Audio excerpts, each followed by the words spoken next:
बिस्मिल्लाहिर्रहमानिर्रहीम। अस्सलामुअलैकुम दोस्तों, आज के इस वीडियो में हम बात करेंगे कि मोमिन के साथ यानी अल्लाह के नेक बंदों के साथ मौत के वक्त क्या मामला किया जाता है और उनका किस तरह से इकराम किया जाता है, यानी मौत के वक्त मोमिन का क्या रुतबा होता है। इसलिए इस वीडियो को पूरा देखें। दोस्तों, हज़रत बरा बिन आज़िब रज़ियल्लाहु ताला अन्हु फरमाते हैं कि एक दिन हम अल्लाह के रसूल सल्लल्लाहु अलैहि वसल्लम के साथ एक अंसारी के जनाजे में कब्रिस्तान गए। जब कब्र तक पहुँचे तो देखा कि अभी कब्र नहीं बनाई जा सकी है। इस वजह से नबी करीम सल्लल्लाहु अलैहि वसल्लम बैठ गए और हम भी आपके आसपास अदब के साथ इस तरह बैठ गए जैसे हमारे सरों पर परिंदे बैठे हैं। अल्लाह के रसूल सल्लल्लाहु अलैहि वसल्लम के मुबारक हाथ में एक लकड़ी थी जिससे ज़मीन कुरेद रहे थे। आपने मुबारक सर उठाकर फरमाया कि कब्र के अज़ाब से पनाह मांगो। 2 या 3 बार यही फरमाया।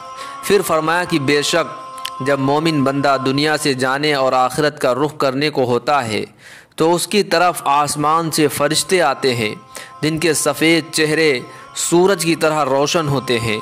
उनके साथ जन्नती कफन होते हैं और जन्नत की खुशबू होती है। ये फरिश्ते इतने होते हैं कि जहाँ तक उसकी नज़र पहुँचे वहाँ तक बैठ जाते हैं। फिर हज़रत मलकुल मौत अलैहिस्सलाम यानी मौत का फ़रिश्ता तशरीफ़ लाते हैं, यहाँ तक कि उनके पास बैठ जाते हैं और फरमाते हैं कि ए पाक रूह, अल्लाह की मग़फ़िरत और उसकी रज़ामंदी की तरफ निकल कर चल। चुनांचे उसकी रूह इस तरह आसानी से निकल आती है जैसे कि आटे से बाल निकल आता है। तो उसे हज़रत मलकुल मौत अलैहिस्सलाम ले लेते हैं। उनके हाथ में लेते ही दूसरे फरिश्ते जो दूर तक बैठे होते हैं पल भर भी उनके हाथ में नहीं छोड़ते, यहाँ तक कि उसे लेकर उसी कफन और खुशबू में रख कर आसमान की तरफ चल देते हैं।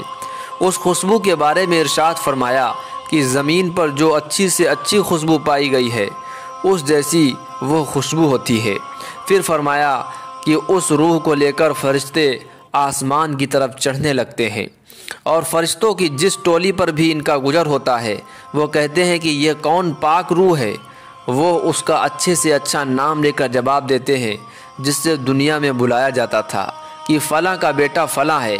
इसी तरह पहले आसमान तक पहुँच जाते हैं और आसमान का दरवाज़ा खोलने के लिए कहते हैं और आसमान का दरवाज़ा खोल दिया जाता है और वो इस रूह को लेकर ऊपर चले जाते हैं, यहाँ तक कि 7वें आसमान पर पहुँच जाते हैं। हर आसमान के करीबी फरिश्ते दूसरे आसमान तक उसे विदा करते हैं। जब 7वें आसमान तक पहुँच जाते हैं तो अल्लाह ताला फरमाते हैं कि मेरे बंदे को नेकों के दफ्तर में लिख दो और उसे ज़मीन पर वापस ले जाओ, क्योंकि मैंने इंसान को ज़मीन ही से पैदा किया है और उसी में लौटा दूंगा और उसी से उनको दोबारा निकाल लूँगा। चुनांचे उसकी रूह उसके जिस्म में वापस कर दी जाती है। इसके बाद 2 फरिश्ते मुनकर नकीर उसके पास आते हैं जो आकर उसे बिठाते हैं और उससे सवाल करते हैं कि तेरा रब कौन है। वो जवाब देता है मेरा रब अल्लाह है। फिर उससे पूछते हैं कि तेरा दीन क्या है। वो जवाब देता है मेरा दीन इस्लाम है। फिर उससे पूछते हैं कि ये कौन साहब हैं जो तुम्हारे अंदर भेजे गए। वो कहता है कि वो अल्लाह के रसूल सल्लल्लाहु अलैहि वसल्लम है।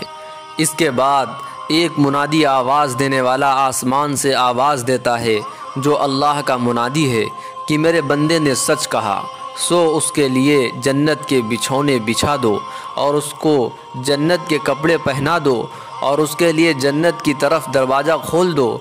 चुनांचे जन्नत का दरवाज़ा खोल दिया जाता है जिसके ज़रिए जन्नत का आराम और खुशबू भीतर आती रहती है और उसकी कब्र इतनी फैला दी जाती है जहाँ तक कि उसकी नज़र पहुँचे। इसके बाद बहुत ही खूबसूरत चेहरे वाला, बेहतरीन कपड़ों वाला और पाक खुशबू वाला एक आदमी उसके पास आकर कहता है कि खुशी की चीज़ों की खुशखबरी सुन ले, ये तेरा वो दिन है जिसका तुमसे वादा किया जाता था। वो कहता है तुम कौन हो, तुम्हारा चेहरा सच में चेहरा कहने के काबिल है और इस काबिल है कि अच्छी खबर लाए। वो कहता है मैं तेरा भला अमल हूँ। इसके बाद वो खुशी में कहता है कि अय रब, क़यामत कायम फरमा, ऐ रब क़यामत कायम फरमा, ताकि मैं अपने बाल बच्चों और माल में पहुंच जाऊं।